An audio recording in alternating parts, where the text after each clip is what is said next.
Pourquoi particulièrement ici à Hollywood Beach? Ben, c'est parce qu'il y a beaucoup de Québécois, hein, puis c'est parce que moi, je parle pas l'anglais beaucoup. Fait que tu peux aller n'importe où, puis tu peux parler le français comme tu veux. Moi, j'adore la plage d'Hollywood. Oui, c'est une très belle place, puis le monde est sympathique. C'est tous des gens du Québec. J'ai l'expérience un peu dans les îles. Je vais des fois à Cuba et République dominicaine. Je me sens un peu perdu parce que ça parle espagnol, parle anglais. J'ai de la misère un peu à parler français. Mais ici, là, on se croirait à Montréal, mais comme à Québec. Là. On se sent presque au Canada ici. Si vous faites le tour, vous allez voir, ça parle tout français partout. Même les Américains ont commencé.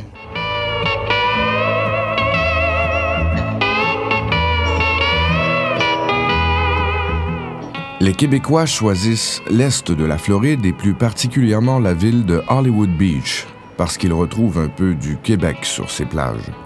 Entre Québécois, ils se sentent en sécurité. Je dirais que c'est leurs racines. Leurs racines sont ancrées au Québec.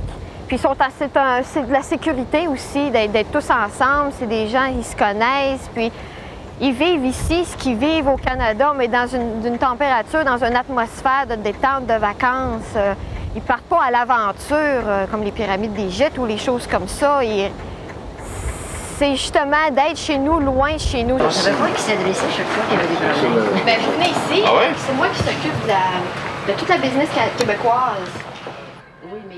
Un grand nombre de touristes québécois en vacances en Floride ne parlent pas la langue anglaise. Ils choisissent donc Hollywood Beach parce qu'on y parle le français partout. Quelqu'un peut venir en Floride sans parler un mot d'anglais et ils vivent très bien à longueur d'année. Se fait servir au point de vue médecin, avocat, tous les domaines, restauration, en parlant seulement français. Deux filles qui sont jetées devant un fric. Mais si ça en viendrait en Floride, il n'y aurait pas ces problèmes-là. Ils sont tellement suicidaires au foin. Tu comprends?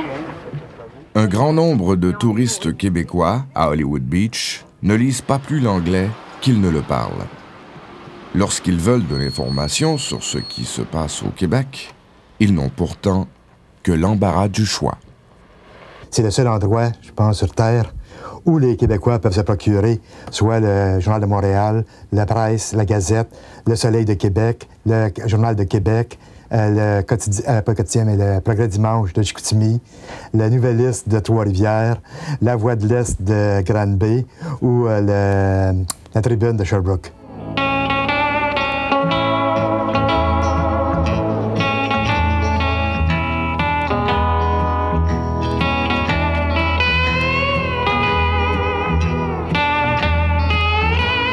Pierre Couture vit en Floride depuis 16 ans. Son entreprise accueille les Québécois et leur offre des services touristiques.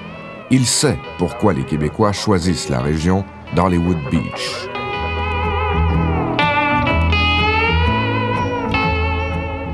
C'est que la ville de Hollywood s'est appliquée à donner aux Québécois le service qu'ils attendent, c'est-à-dire du service en français dans les hôtels, des entreprises familiales où réellement le service est personnalisé. Alors, c'est très différent de recevoir une clientèle dans un hôtel de 15 ou 20 ou 25 chambres que dans un hôtel de 200 ou 250 ou même 100 chambres, où le service, même s'il est bon, est beaucoup moins personnalisé. On ne vous connaît pas par votre nom. Près de 800 000 Québécois vont passer leurs vacances en Floride cet hiver. C'est énorme. Le tiers d'entre eux sont des retraités. Ils s'établissent pour la plupart sur la côte est de la Floride.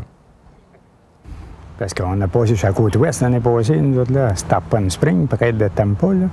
Et puis, il n'y a presque pas de Français, là. C'est juste des gens de l'Ontario, puis des gens des États, des Américains. C'est plus difficile, surtout quand on ne parle pas trop anglais. Mais seulement qu'ici, il n'y a pas de problème. Puis, à part de ça, si on a besoin d'interprètes, les gens sont de même, ça s'entraide tout entre eux autres. Tu as besoin de service, tu es mal pris, n'importe quoi, tout le monde s'aide. Marcel, il va jouer de la musique. Marcel, il va jouer de la musique. Il va jouer de l'accordéon. Joseph et Lucienne ont travaillé toute leur vie pour profiter de leur retraite. Ils s'ennuient peut-être parfois de la neige et de l'hiver, mais ils préfèrent la Floride. Bien, il y a des fois, comme on dit, des fois en vieillissant, on fait de la retraite. Hein? Et puis quand tu vas à la mer, la retraite, mais ça se passe le temps qu'on est titre. Avec la chaleur, puis avec la mer, puis tout ça, tu sais. C'est avec ça que nos bobos s'en vont, le temps qu'on est ici. Pour conserver leur droit à l'assurance maladie et leur droit à leur pension, les retraités du Québec ne peuvent demeurer plus de 6 mois à l'extérieur du pays. Est-ce que vous allez vous promener des fois à Miami? Pas souvent. Pas souvent, parce que j'ai peur. On est allé un peu l'année passée, là, puis... Non, j'aime pas ça, parce que c'est des races étrangères, que tout quasiment rendu, c'est quasiment toutes les races étrangères. Oh non, moi, je suis pas en sécurité quand je vais là.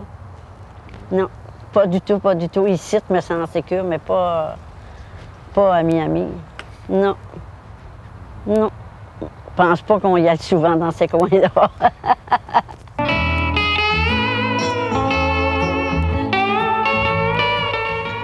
Au début des années 70, la Floride était la destination préférée des Québécois. Des milliers l'ont adoptée et ils ont décidé d'y faire leur vie. À Hollywood Beach, par exemple, on dénombre 70 000 Québécois.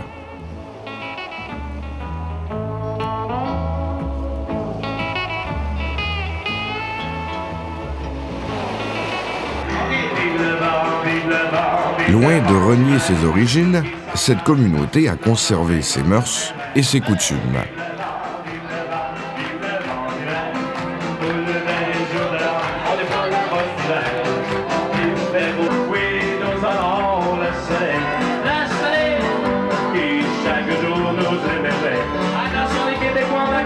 Monsieur, es-tu bon, le beau-bois? Ah, c'est pareil comme au Québec. Ouais. J'aimerais manger de la dinde à soir et demain, là. Ah oui? La dinde farcie. Tu y vas. La dinde assis. Face à la mer, le restaurant La Gaspésienne est devenu une institution québécoise à Hollywood Beach. Diane Morin cuisine des mets typiquement québécois. Ma mère m'a montré comment cuisiner. J'ai continué avec elle ce qu'elle faisait. Comme des tourtières, des rôtis de porc, des patates jaunes, des jambons à l'ananas, la grosse popote, des pâtes de cochon, des ragoûts de boulettes. Puis les Canadiens, c'est ça qu'ils recherchent. Des crotons. Puis les premières années, on faisait notre paix canadien nous autres mêmes, pour attirer le monde. Diane Morin vit en Floride depuis 16 ans. Lorsqu'elle a ouvert son restaurant, sa clientèle était entièrement américaine. Les débuts ont été difficiles, les Américains n'étant pas très friands de soupe au pois. On va dire un mot en anglais. Puis que je sortais toujours mes chaudrons, puis je leur donnais de la soupe. J'ai commencé, je vendais 8 bols de soupe par jour. Aujourd'hui, j'en passe 3000 litres par année. Quand votre femme a décidé de mettre des mets québécois au menu, n'étais pas trop d'accord au début? Là? Non, parce que il y a 15 ans, tu avais beaucoup moins de monde. On était quasiment les seuls d'ouvert le soir. Ils disaient, on va faire ça pour rien, mettre de la soupe en été, au mois de juillet, au mois d'août, quand il fait 100 degrés. Il n'y a pas personne qui va en manger. Tout le monde en mangeait pareil. Vous voulez avoir plus chaud, je sais pas. Aujourd'hui, la clientèle de ce restaurant est majoritairement québécoise. Le monde, c'est ça qu'ils recherchent. Le midi, ils vont manger de la tourtière, de la soupe au pois. C'est le même tous les jours. Puis le soir, c'est la même affaire. Puis l'été, je peux même pas enlever le rôti de porc sur le menu. Parce que les Américains demandent des sandwichs au rôti de porc. Puis là, j'ai commencé à faire de la graisse de rôti. Et ils en mangent avec ça, cette heure.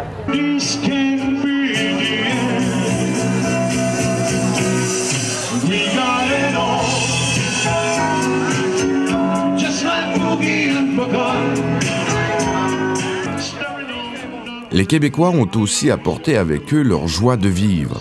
À la salle de danse La Québécoise, on peut danser un cha-cha ou encore une danse en ligne.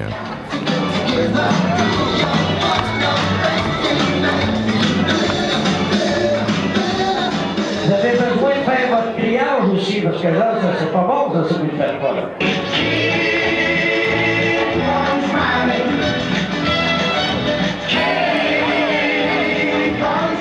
Faut crier plus fort que ça, de montrer que vous avez du geste un peu, là.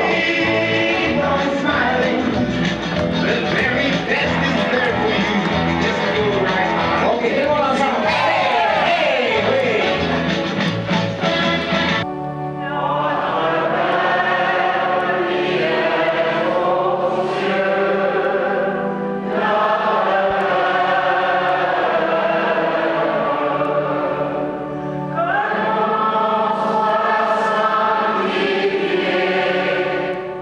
La communauté québécoise se démarque des autres communautés par sa langue, ses coutumes, mais aussi par sa religion.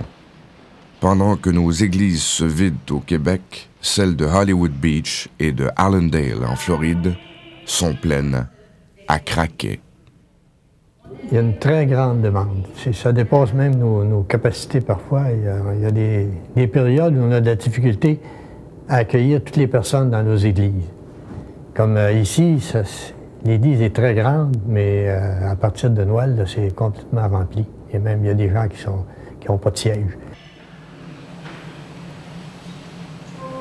À Dania, Allendale et Hollywood Beach, 5 églises offrent des messes en français. La majorité des paroissiens du prêtre Maurice Poirier sont des retraités du Québec. Je constate une sorte de ferveur religieuse qu'on ne voit pas souvent, qu'on n'est pas habitué de voir.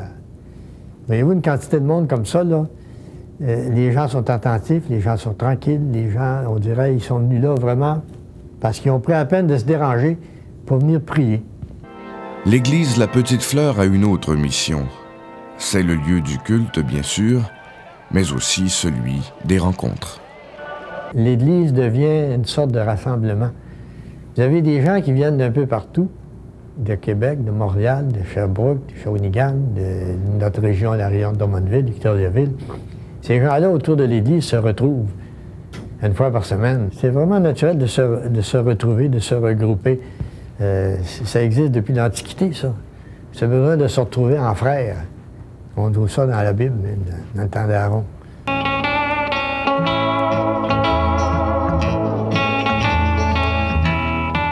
La Desjardins Federal Savings Bank a ouvert ses portes au mois de mai 1992. Les touristes québécois et la communauté francophone de Floride l'ont immédiatement adoptée. Les Québécois retrouvent en fait sur le sol américain une institution qu'ils connaissent très bien. La petite caisse fait d'ailleurs des affaires en or. Même les grandes banques de la Floride sont étonnées de son succès. Savoir si nos concurrents sont nerveux un peu, je dois admettre que oui. Bien sûr, ils nous regardent aller. Ils ne comprennent pas que les gens puissent attendre un certain temps, 30 minutes ou 1 heure pour ouvrir un compte dans une banque. Ils n'ont jamais vu ça de leur vie, jamais. Alors, évidemment, les gens ouvrant un compte chez Desjardins, par conséquent, ça amène des transferts de comptes des institutions financières américaines. Alors, bien sûr qu'on nous regarde de façon différente de ce qu'on nous regardait au moment où on a ouvert nos portes. La Caisse doit son succès au fait qu'elle est devenue un point de rencontre pour la communauté québécoise. C'est un peu le lobby d'un centre communautaire à un certain point. Quand les gens sont, à titre d'exemple, dans un parc de maisons mobiles, il y a toujours un clubhouse qu'on appelle. On dirait que c'est le clubhouse ici, financier des Québécois. Ça vous donne l'importance des Québécois en Floride, vous le voyez par vous-même.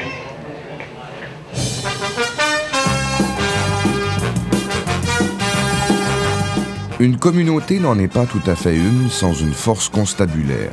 La communauté francophone de Floride n'a pas de service de police, mais elle compte un représentant québécois dans la police de Allendale. Comme l'autre soir, il n'y a pas tellement longtemps, ils m'ont appelé à la maison pour aller traduire pour quelqu'un qui est conduisant en état d'ébriété sur nous autres. Alors, je me suis rendu sur les lieux, puis finalement, le type, après, il expliquait qu'est-ce qu'il devait faire comme il faut pour qu'il comprenne. On a réalisé, d'accord, qu'il avait pris 1 ou 2 bières, mais il n'était pas en état d'ébriété. Alors, ils l'ont laissé aller. Alors, ça peut aider. Gérard Moranville reconnaît les touristes québécois à 100 lieues à la ronde. Comment? À leur conduite automobile hésitante. Il les reconnaît même s'ils conduisent une voiture avec une plaque autre que celle du Québec. C'est des touristes. C'est des gens qui ne sont pas habitués avec l'environnement, ils ne connaissent pas tous les règlements, ils ne savent pas où sont les signaux. Les signaux sont sensiblement les mêmes, mais ils ne savent pas où ils sont placés, alors ils sont perdus, ils cherchent. Fait qu'un touriste qui cherche, bien, automatiquement, il va faire des infractions. Il va aller doucement plutôt que d'aller vite, ou il va dire « Oups, c'est ici à droite ». Quand même qu'il est dans l'allée du centre, il va tourner à droite. Alors, quand on le suit, il faut faire attention. Chaque année, plus de 40 000 infractions criminelles sont commises sur le territoire de Hallandale. Selon Gérard Moranville, les touristes québécois sont une cible de choix pour les malfaiteurs. C'est rendu belle à la mode. Tu es arrêté sur une lumière rouge, puis si la femme a sa sacoche sur ses genoux, ils vont briser la vitre. Alors, bien souvent, elle est blessée juste par les éclats de vitre. Ou ils vont la pousser ou la frapper pour prendre sa sacoche, ces choses-là. Pour ça, je dis, le vieux, mettez pas la sacoche à la vue. Gardez la sacoche sur le siège en arrière, à terre, ou sur le siège à terre en avant, de façon que la sacoche ne soit pas à la vue. Un technicien à l'emploi d'un poste de radio a des problèmes d'antenne avec un voisin immédiat de la station. Il y a du statique qui rentre dans ma radio, moi, ici. Ouais, il a pas mal de statique. Allô? Régent Desormier vit en Floride depuis 12 ans. Il est le seul animateur de la French Radio. Ses auditeurs québécois l'écoutent pour garder le contact avec le Québec. Les gens demeurent ici 6 mois par année. Alors, eux ont besoin de nouvelles du Québec, ont besoin d'informations sur la température, ici comme au Québec. On planifie beaucoup sur les données que je vais faire pour la température, bien sûr. Et puis, nos bonnes chansons des années 50, 60. Il est 20h15. Jusqu'à 23h, vous écoutez l'émission Un peu de tout avec Régent Desormier. Pour débuter, commençons avec Mme Diane Deveau, qui est l'éditrice, une première éditrice d'un journal en français ici en Floride. Dans l'est de la Floride, 5 journaux couvrent l'actualité de la communauté québécoise. Le plus ancien, Le Soleil de la Floride, qui tire à 50 000 exemplaires, fête cette année son 9e anniversaire. Donc, on était le 8e à essayer. Tout le monde, d'ailleurs, à ce moment-là, nous disait que c'était très risqué ce qu'on faisait, que c'était une entreprise quasiment vouée à l'échec comme les autres, surtout qu'on sortait au mois d'août, le premier numéro, hors saison. Donc, les gens disent il faut attendre la saison. Ensuite, on a annoncé qu'on paraîtrait 12 mois par année. À l'époque, il y avait 10 000 Québécois qui venaient en Floride l'été. Donc, les gens ont dit c'est absolument insensé. Et en troisième étape, on a annoncé, troisième point, qu'on aurait seulement des bonnes nouvelles, pas question de meurtre, pas question de scandale, rien dans le journal.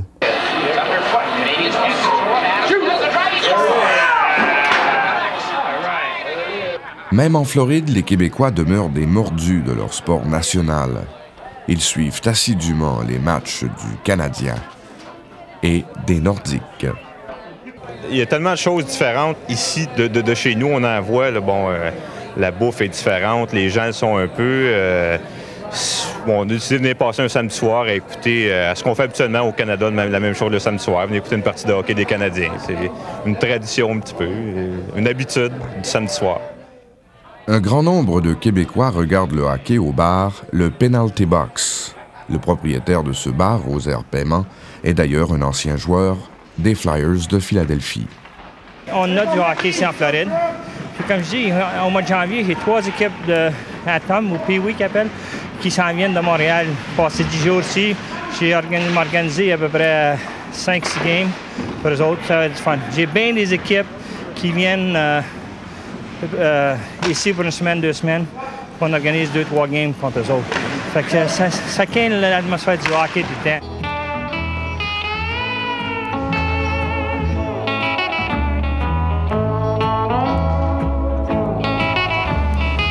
Encore cette année, la Floride sera la destination soleil préférée des Québécois. Plusieurs d'entre eux choisiront de s'y établir et c'est ainsi que grandit la communauté québécoise en Floride. J'irais même jusqu'à dire que c'est une communauté très close. J'utilise la mauvaise terminaison. Très fermée. En ce sens que c'est très difficile pour un Américain de rentrer dans le cercle des Québécois. C'est très difficile à un Allemand de rentrer dans le cercle des Québécois parce que, n'oubliez pas qu'on parlait de Hollywood. Un petit peu la clique de Hollywood, ce n'est pas dit sur un terme péjoratif du tout, là. Mais le groupe est très homogène, demeure québécois et c'est assez difficile de le pénétrer si on n'est pas d'origine québécoise.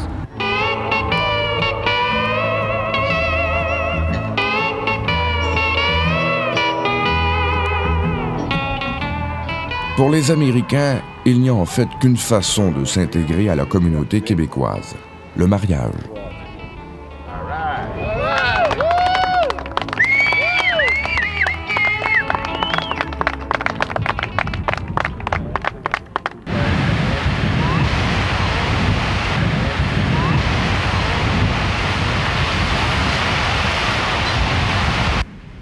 Malheureusement, je dois dire que ce qu'on a vu sur ce journal-là, les images qu'on a vues, c'est tout à fait ce qu'on voit dans les plages où on a surtout des Québécois. Cependant, ces images-là peuvent se rapporter aussi bien à des Américains qui sont ici, à des Sud-Américains qui sont ici.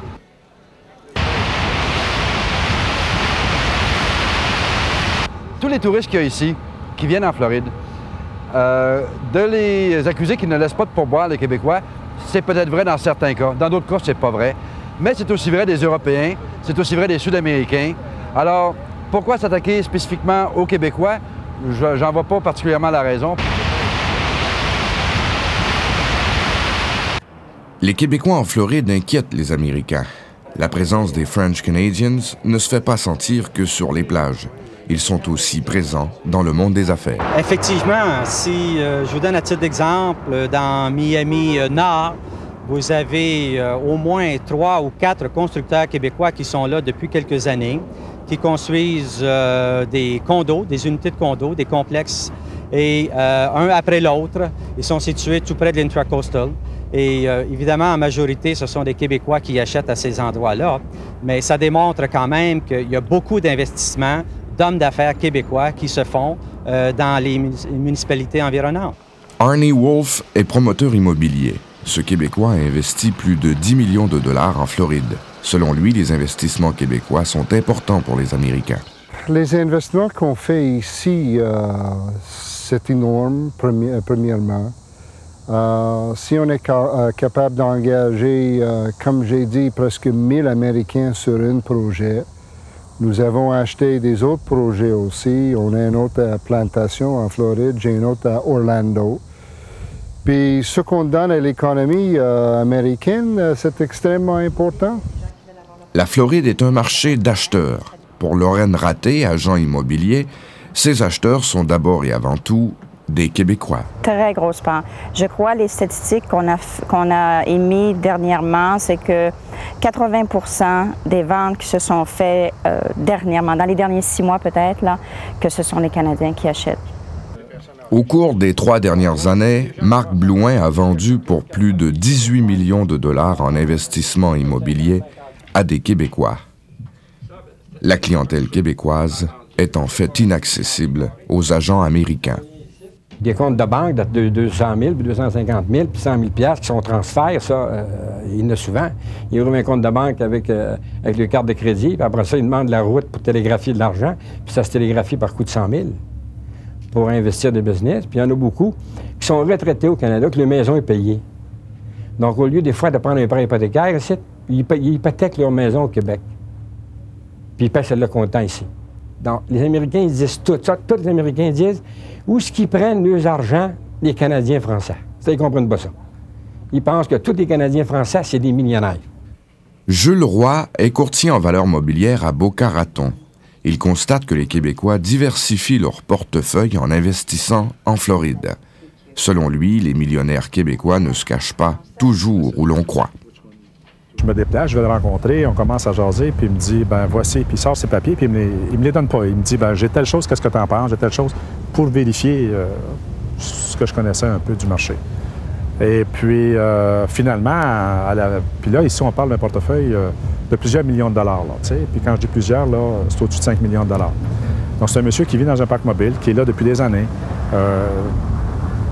puis qui probablement ne se sera jamais déplacé à Montréal pour venir à une conférence, parce qu'il aurait été dans son patelin, dans son milieu. Actuellement, les grandes fortunes sont dans les parcs mobiles. Les Québécois investissent en Floride et les touristes, eux, dépensent là-bas une somme colossale. Point de vue vacancier, ils dépensent ici environ 3/4 milliard de dollars par année. Et en plus, les investissements qui se font, autant personnel dans l'immobilier que dans le domaine des affaires, est aussi énorme. Et comme les retombées économiques pour le touriste est de l'ordre de 5 pour 1, ça représente au-delà de 5 milliards de dollars d'impact économique que les Québécois amènent ici. La Floride n'appartient pas aux Québécois. Certains Américains donc perçoivent leur présence comme envahissante.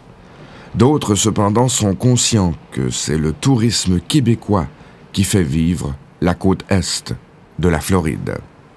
Si on prend l'exemple de Allendale, qui est une petite municipalité, si on compare à Fort Lauderdale ou à Miami Beach, qui a une population d'environ 32 000 personnes en saison.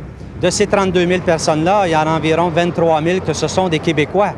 Alors, je pense que la municipalité de Allendale vit bien parce qu'il y a beaucoup de Québécois qui sont en place et qui sont propriétaires de différents investissements. Si on n'avait pas de Québécois dans la ville de Hollywood, ça ne pourrait pas fonctionner. Les gens feraient banqueroute. Il faudrait rechercher une autre clientèle. Et bâtir une clientèle, on le sait, ça prend un minimum de 5 ans avant de l'établir.